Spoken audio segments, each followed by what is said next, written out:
Dans les années 70, à New York, la ville est un échiquier. 5 familles y règnent dans l'ombre, tissant leurs règles comme une loi parallèle. Les Genovese, froids et stratégiques, sont les architectes de la corruption. Les Gambino, impitoyables, contrôlent les ports et les rues comme une armée invisible.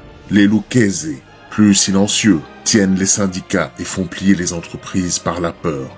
Les Colombo, fragiles et divisés, se déchirent de l'intérieur, laissant leurs victimes sur les trottoirs de Brooklyn. Et puis, il y a les Bonanno, une famille ancienne, prestigieuse, mais rongée par les luttes internes. Les trahisons se succèdent, les capots se font la guerre, les alliances changent chaque semaine. C'est une famille qui se décompose de l'intérieur, prête à être construite par la violence. Et dans ce chaos, un homme va apparaître, un homme différent. Pas un politique, pas un stratège, un soldat, un tueur formé comme un guerrier. Son nom, même chez les siens, inspirera la terreur. Bonjour à toi, je suis Azazel. Aujourd'hui, dans cette vidéo hors série, je vais t'emmener au cœur d'une organisation où le crime est une tradition. Je vais te raconter l'histoire froide, méthodique et terrifiante d'un homme qui a fait du meurtre une discipline. Thomas Pitera, aussi surnommé Tommy Karaté.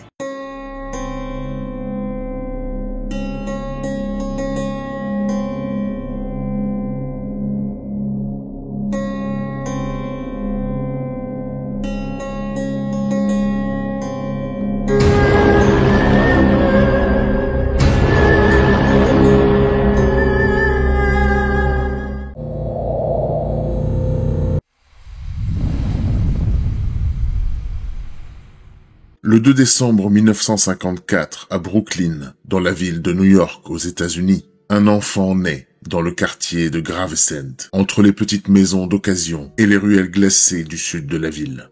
Il s'appelle Thomas Pitera. Son père, Joseph Pitera, est un Américain d'origine italienne, né à Campagna, dans la province de Salerne.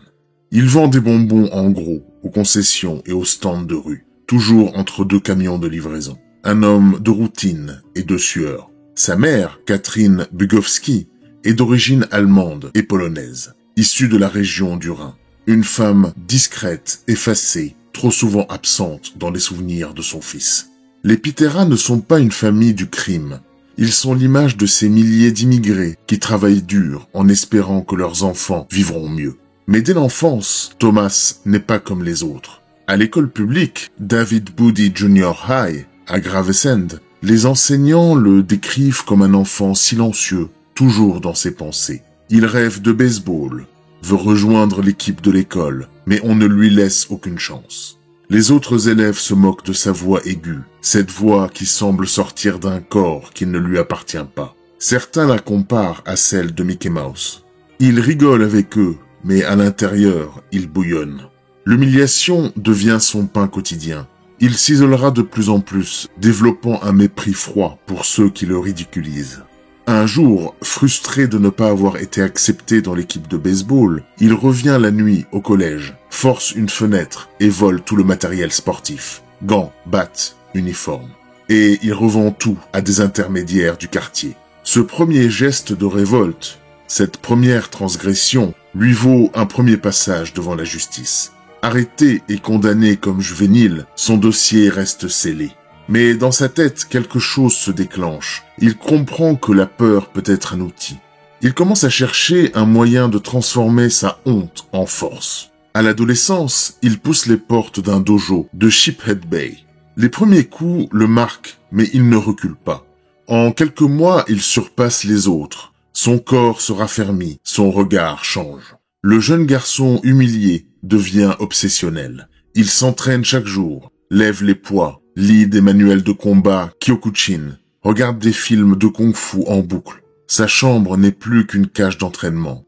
Les autres sortent, lui reste seul avec son sac de frappe. Entre les murs de Gravesend, il n'apprend pas seulement à se battre, il apprend à devenir dur, à ne plus ressentir, à ne plus être une victime. Ce n'est pas encore le tueur qu'il sera, mais déjà le processus est en marche. À l'âge de 12 ans, en 1966, Thomas Pitera découvre une série télévisée qui allait changer sa vie, The Green Hornet. À l'écran, un jeune acteur d'origine asiatique bouge avec une vitesse et une précision surhumaine. Bruce Lee. Dès cet instant, Thomas est fasciné. Il ne voit pas un acteur, mais une force pure, une discipline, un modèle. 3 ans plus tard, en 1969, il voit Bruce Lee à nouveau dans Marlowe, aux côtés de James Garner. Ce n'est plus une simple admiration, c'est une révélation. Il veut devenir comme lui. À l'adolescence, il se laisse pousser les cheveux, ce que son père déteste. Joseph Pitera ne comprend pas son fils. Il lui dit qu'il ressemble à un hippie. Mais Thomas n'entend plus rien. Il change même son alimentation, introduit des plats asiatiques dans son quotidien, et se plonge dans la philosophie orientale. Il trouve dans ses codes une nouvelle religion, le calme, la maîtrise, l'honneur. À 17 ans, dans les années 70, il commence à participer à des compétitions locales de karaté, à Sheephead Bay. Il gagne un tournoi de kumité, et sa réputation commence à grandir. Ses mouvements sont nés, ses yeux fixes, sa détermination glaciale. Cette victoire lui ouvre les portes d'une opportunité. Un voyage au Japon pour se former dans les dojos traditionnels. Il quitte New York peu après et s'installe à Tokyo. Il y restera 27 mois. Là-bas, il s'entraîne sous la direction du maître Hiroshi Masumi et apprend les techniques du Koryu Ninjutsu. Loin des rues, il trouve la discipline qu'il cherchait depuis l'enfance. Il s'exerce chaque jour. Tonfa, nunchaku, katana. Il se renforce physiquement mais aussi mentalement. Son corps change. Sa mère Catherine et sa tante Angelina Bukowski viennent lui rendre visite. Elles sont impressionnées. L'enfant fragile est devenu un homme silencieux, droit, presque impénétrable. Il adopte l'image de son idole, Bruce Lee. Regard fixe, démarche mesurée. Quand sa bourse s'arrête, il refuse de rentrer. Il trouve un travail dans une usine de baguettes japonaise pour continuer à vivre sur place, apprenant à survivre comme un guerrier. Quand il rentre à Brooklyn au milieu des années 70, il n'est plus le même homme. Les gens le regardent différemment. Ses amis le surnomment Tommy Karaté. Ils ignorent que sous ce surnom se cache désormais un homme qui ne reconnaît plus aucune autorité humaine. Pour lui, il n'y a que la discipline, le code et la force. Dans les rues de Brooklyn, les hommes qui savent se battre trouvent toujours quelqu'un prêt à les employer. Ce que Tommy Karaté ne sait pas encore, c'est que sa discipline, son sang-froid et son obsession du contrôle vont l'attirer dans le seul monde où la mort est une carrière. Dans les années 70, la Cosa Nostra règne sur New York. Et une de ses familles, fragilisée par les luttes internes, va bientôt croiser la route de Thomas. C'est là que commence sa seconde vie. Dans les années 70, New York est une forteresse invisible. Sous les lumières des gratte-ciel, 5 familles se partagent la ville comme des royaumes féodaux. À leur tête, des hommes dont le nom ne figure dans aucun registre officiel, mais dont l'ombre s'étend sur chaque rue. Les Genovese, dirigés par Frank Thierry, sont les banquiers du crime. Leur réseau s'enfonce dans les finances, les syndicats et les couloirs du pouvoir politique. Les Gambino, sous l'autorité de Carlo Gambino, règnent sur les ports et les docks, contrôlant le travail, les contrats et le trafic. Les Lucchese, dirigés par Carmine Tramunti, dominent les syndicats des transports et les entreprises de construction. Les Colombo, dirigés par Joseph Colombo, sont la famille la plus instable, minée par les guerres internes et les trahisons. Et puis, il y a les Bonanno, une famille prestigieuse mais déchirée par la trahison de son fondateur, Joseph Bonanno, disparu au milieu des années 60 après avoir défié les autres boss. Dans les années 70, son successeur, Philippe Rastelli, tente de maintenir le contrôle depuis sa cellule de prison. Les capots, eux, se dévorent entre eux. Chaque coup de feu est un vote pour le pouvoir. C'est dans ce chaos que Thomas Pitera revient du Japon. Il n'est plus le garçon timide, mais un homme à la démarche lente, aux gestes calculés. Un combattant qui ne sourit jamais. À Brooklyn, cette aura ne passe pas inaperçue. Les soldats des familles le regardent comme on regarde une arme neuve. Il ne fait pas partie du monde de la Cosa Nostra, mais dans ces quartiers, un homme capable de faire peur peut rapidement trouver un emploi. Par l'intermédiaire de connaissances, il fait la rencontre d'Alphonse Sonny Red Indelicato, un capot des Bonanno connu pour sa fermeté et sa loyauté. Sous son aile, il découvre les règles, les alliances, la structure. Il y a le boss, le underboss, les capots, et en bas de l'échelle, les soldats. Pitera commence à travailler pour Sonny Red. D'abord, il récupère des dettes, fait taire les mauvaises langues, donne des leçons aux indicateurs. Il n'aime pas parler, mais il exécute parfaitement. Sonny Red comprend rapidement qu'il tient un homme précieux, un tueur calme, précis, incorruptible. Au fil des mois, Thomas Pitera gravit les rangs. Il fréquente les soldats, s'assied aux tables où l'on discute en murmurant des noms d'hommes qui ne verront plus jamais le lever du jour. Il observe, apprend et se tait. Mais le climat au sein de la famille Bonanno devient de plus en plus tendu. Entre 1980 et 1981, une rupture se prépare. 3 capots, Sonny Red Indelicato, Dominique Trinchera et Philippe Giacone, tentent de renverser le pouvoir du boss Rastelli, soutenu par Joseph Massino et Dominique Sonny Black Napolitano. Le 5 mai 1981, les 3 capots sont invités à une réunion de paix dans un nightclub de Brooklyn. Ils pensent négocier. À la place, ils sont abattus froidement. L'équilibre de la famille bascule. Thomas Pitera, fidèle à Sonny Red, prend la fuite durant quelques semaines. Mais son talent est trop utile pour être perdu. Peu après, il rejoint le camp de Massino et entre définitivement dans le cercle des soldats Bonanno. À partir de 1982, Thomas Pitera n'est plus un simple associé. Il est désormais un soldat de la famille Bonanno, sous la protection du capot Anthony Spero, un homme aussi silencieux et efficace que lui. Dans les rues de Brooklyn, son nom circule dans les couloirs, des bars et des arrière-salles. On dit qu'il ne sourit jamais, qu'il parle peu, mais qu'il exécute parfaitement. Ce n'est plus un homme ordinaire, c'est une machine, une arme à visage humain. Entre 1982 et 1985, il se fait une réputation d'homme implacable. Il ne négocie pas, il agit. Son calme dérange autant qu'il impressionne. Il utilise ses compétences martiales, non pas pour se défendre, mais pour tuer avec précision. Pas d'énervement, pas de haine, juste l'exécution parfaite. À mesure que les années passent, son obsession pour le contrôle grandit. Il lit des ouvrages sur l'anatomie, sur les méthodes de disparition. Ce n'est plus un simple homme de main, c'est un technicien de la mort. À partir de 1986, il développe ses propres méthodes. Piéger, tuer, découper, enfouir. Il traite le corps comme une expérience. Il ne laisse aucune trace. Ses victimes, pour la plupart des petits trafiquants ou des indiques, s'évaporent sans bruit. Il enterre les restes dans des zones humides de Staten Island, là où personne ne creuse. Pour lui, chaque meurtre est un entraînement, un rituel. Durant des mois, des dizaines de personnes disparaissent. En 1988, sa réputation est déjà terrifiante. Les soldats des autres familles connaissent son surnom, Tommy Karaté. Certains même évitent de prononcer son nom. Cette même année, il sera impliqué dans une mission dangereuse, l'élimination d'un homme nommé Wilfred Johnson, un indicateur lié au Gambino. La légende dit qu'il a été abattu de 19 balles devant son domicile de Brooklyn. Une exécution d'une précision glaciale.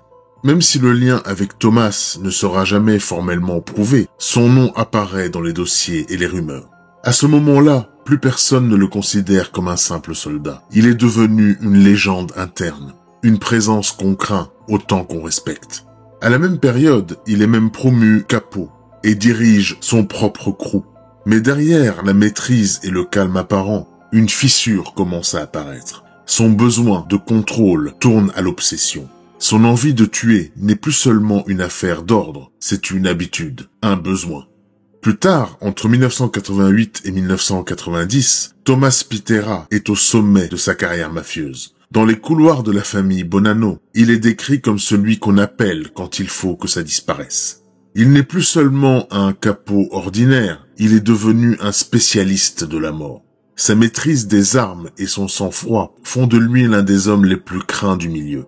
Ses activités officielles se déroulent autour de 2 bars ordinaires de Brooklyn. Mais en réalité, ces endroits sont des points de contrôle où Thomas dirige, ordonne et punit. Il ne touche pas à la marchandise, il supervise. Il fixe les prix, désigne les zones et fait abattre ceux qui n'obéissent pas. Parfois, c'est lui-même qui s'en charge, par plaisir. Son métier, c'est de tuer, Mais sa méthode, elle, est unique. Il ne se contente pas de tirer, il observe, il traque, il attaque avec la patience d'un chasseur. Il utilise son corps comme une arme et traite chaque mission comme une discipline. Ses collègues racontent qu'il ne rate jamais une cible. Lorsqu'il frappe, c'est définitif. Parmi ses coups révélés les plus notables, on retrouve l'exécution de Major Kucharski, un petit dealer qui avait refusé de payer sa part. Thomas l'a traqué, affronté en pleine rue, avant de le tuer d'un coup de couteau.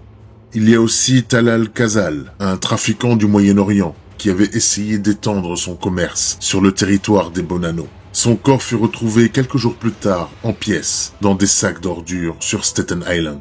La méthode portait sa signature. De nombreuses autres victimes ne seront jamais identifiées. Certaines appartenant à des réseaux colombiens, d'autres à des gangs locaux. Thomas ne faisait pas de distinction.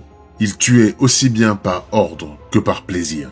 Ceux qui l'ont fréquenté racontent qu'il gardait des souvenirs de ses victimes. Une chaîne, une montre, parfois même un morceau de vêtement. Pas pour la valeur, pour le rituel. Chaque objet était un trophée, une preuve de maîtrise. Son crew qu'il dirige avec ses bras droits, Frank Ganji et Lloyd Mordell, gérait les affaires. À cette période, tout semblait aller pour le mieux pour Thomas. Mais au fil des années, son ombre devient trop grande. Son silence trop glacial. Certains commencent à dire qu'il ne tue plus pour l'argent, ni pour l'honneur, mais pour la sensation. Pour lui, chaque ordre est une offrande au code qu'il a appris au Japon, le Bushido. On dit qu'il ne se bat plus pour un boss, mais pour son équilibre intérieur. Et ce code va l'amener à une limite que même la mafia ne pouvait tolérer. Nous sommes maintenant en 1990. Thomas est au sommet de sa puissance. Il a l'argent, le respect et suscite la peur. Il ne répond qu'à peu d'hommes. Et même chez les Bonanno, certains évitent de le regarder dans les yeux. Son silence est devenu une menace en soi. Il gère son propre territoire, ses propres hommes, impose ses propres règles. Autour de lui, les soldats obéissent sans poser de questions. Mais ce pouvoir n'a pas de frontières claires. Thomas commence à tuer en dehors des ordres. Il justifie ses exécutions par le manque de respect, la désobéissance, la trahison. Les corps disparaissent, les témoins aussi. Et parmi ceux qui le suivent, un homme commence à douter. Il l'a vu trop faire, trop tuer, trop sourire après. Cet homme, c'est Frank Ganji, son bras droit. Il était là depuis le début. Il était celui qui récupérait les dettes, celui qui conduisait, celui qui aidait à enterrer les sacs. Il avait peur, mais il restait. Jusqu'au jour où l'impensable se produit.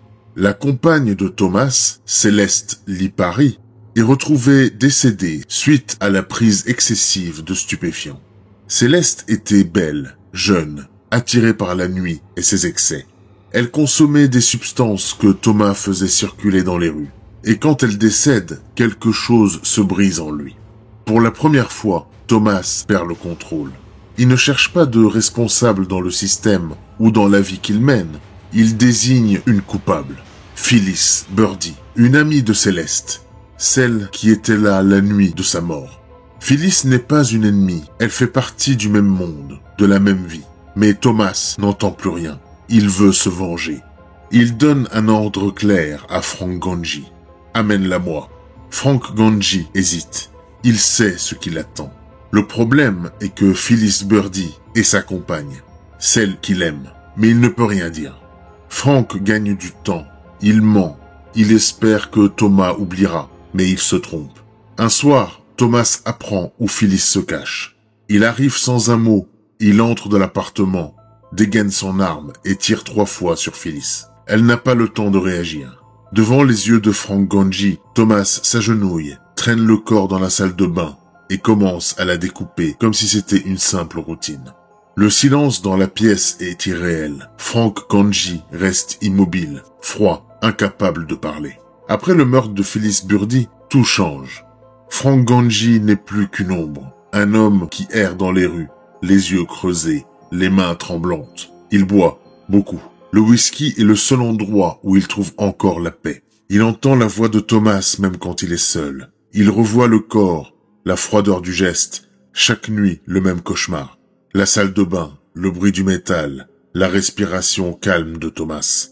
Ce n'est pas la peur qui le tue, c'est la culpabilité. Il n'en parle à personne, mais il n'arrive plus à vivre normalement.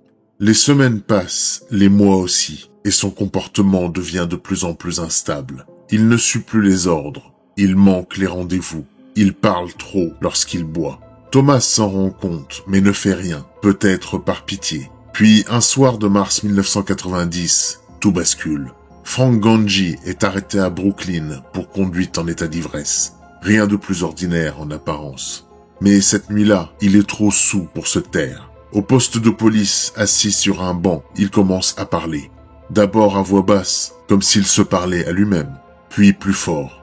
Il raconte des choses que personne ne devrait savoir. Les policiers le regardent d'abord indifférent, puis intrigué. Les mots qu'il emploie ne sont pas ceux d'un ivrogne. Il décrit des meurtres, des visages, des lieux. Il parle d'un homme calme, précis, qui découpe ses victimes comme un médecin. Il ne donne pas de nom, pas tout de suite. Mais dans ses yeux, il y a toute la terreur du monde. Ce soir-là, sans le vouloir, Frank Ganji vient de déclencher la chute de Thomas Pitera.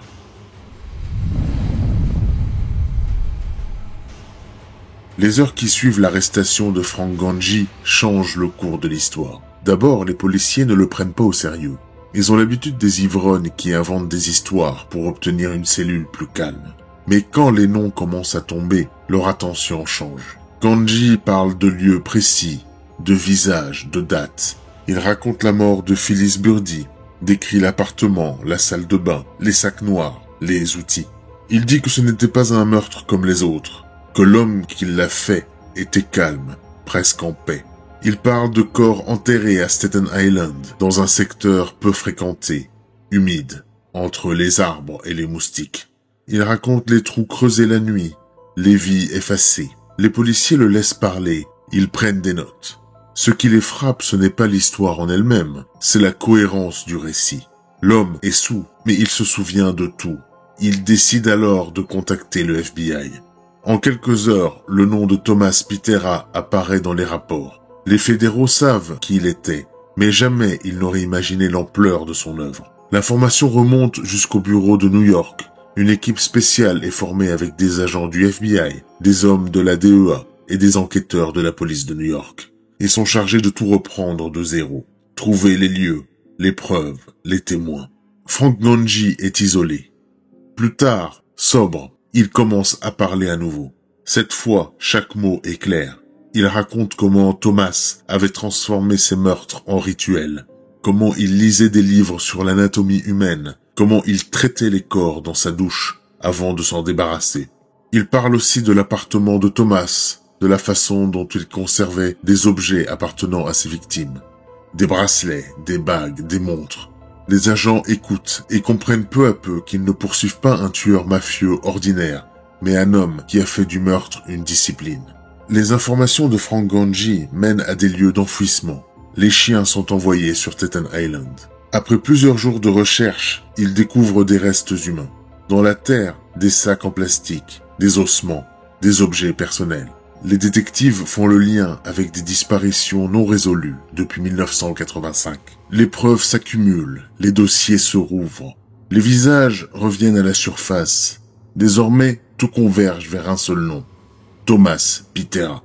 L'enquête prend une ampleur fédérale. Des écoutes sont autorisées, des filatures commencent. Les agents observent les mouvements, ses allées et venues. Ils savent qu'il est dangereux, qu'il ne se rendra pas facilement. L'enquête durera plusieurs semaines. Les agents doivent être certains, avoir de quoi le prendre sans risque. À chaque nouvel élément, le dossier s'étend. Tout ce que Ganji raconte se vérifie. Les agents comprennent qu'ils ont devant eux l'un des tueurs les plus méthodiques de l'histoire de la mafia américaine. Et très vite, ils savent qu'il ne leur reste plus qu'une seule étape, l'arrêter. Nous sommes maintenant en juin 1990. Les agents fédéraux ont tout ce dont ils ont besoin. Les témoignages de Frank Ganji, les corps retrouvés, les preuves physiques. Tout mène à lui. Les jours précédant l'opération, les équipes se relayent en planque autour de son appartement de Brooklyn. Thomas vit seul, toujours dans une discipline parfaite. Il sort peu, fait des courses au même endroit, s'entraîne chaque matin. Les agents savent qu'il possède des armes, des lames, et qu'il peut réagir en une seconde. Le 10 juin 1990, à l'aube, il lance l'assaut. Les hommes du FBI enfoncent la porte de son appartement. À l'intérieur, Thomas ne résiste pas. Il leur fait face, calme, les mains levées. Il ne dit rien, ne pose aucune question. Autour de lui, les agents découvrent un univers glacial. Chaque objet est à sa place, chaque coin est nettoyé. Mais dans les tiroirs, dans les placards, sur les étagères, commence le véritable inventaire de l'horreur. Ils trouvent des armes à feu, des couteaux, des katanas, des nunchakus, des livres divers sur l'anatomie humaine, des notes personnelles. Dans une petite boîte en métal, ils trouvent des bijoux, des bracelets, des chaînes, des souvenirs. Chaque pièce étant liée à une victime. Tout ce que Frank Ganji avait raconté se confirme. Les policiers n'ont plus de doute. L'homme qu'ils viennent d'arrêter n'était pas un simple tueur mafieux, c'était un technicien de la mort. Il est menotté et transporté au quartier général du FBI à Manhattan. Sur le chemin, il reste silencieux, les yeux fixes. Quand on lui demande s'il a quelque chose à déclarer, il se contente d'un sourire froid. Le procès de Thomas Piterra s'ouvre en 1992, dans une ambiance de tension glaciale. Les journalistes se battent pour une place dans la salle d'audience. Le public veut voir celui que la presse nomme Tommy Karaté, l'homme qui a découpé, enterré, fait disparaître ses victimes comme s'il s'agissait d'un art. Au centre de la salle, Thomas apparaît, calme, les cheveux soigneusement coiffés, le regard tranchant. Il ne montre aucune émotion. Face à lui, le procureur énumère les charges. Trafic de stupéfiants, association de malfaiteurs, et 6 meurtres au premier degré, et une implication dans au moins 60 autres disparitions. Des photos des lieux d'enfouissement sont projetées, des objets personnels sont présentés, l'atmosphère est lourde. Le témoin clé du procès est Frank Ganji. Il entre sous haute protection, le visage fatigué, les épaules affaissées. Lorsqu'il croise le regard de Thomas Piterra, il tremble. Mais il raconte tout. Les nuits d'enterrement, les ordres, les réactions de Thomas après chaque meurtre, la froide mécanique de ses gestes. Chaque mot est une déchirure. Il ne cherche pas à s'excuser, il décrit seulement ce qu'il a vu, ce qu'il a fait. Les jurés sont tétanisés. Les experts de la police présentent les preuves, les traces de fluide, les bijoux trouvés dans l'appartement. Chaque élément relie Thomas Piterra aux victimes. Le procureur décrit un homme froid, intelligent, incapable de remords. Il parle d'un assassin qui a transformé le meurtre en discipline. L'avocat de Thomas Piterra, lui, tente de plaider l'exagération, les méthodes d'une justice en quête de spectacle.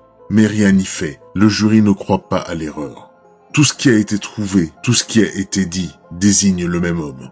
Après plusieurs semaines de délibération, le verdict tombe. Coupable. Thomas Piterra est condamné à la prison à perpétuité, sans possibilité de libération conditionnelle.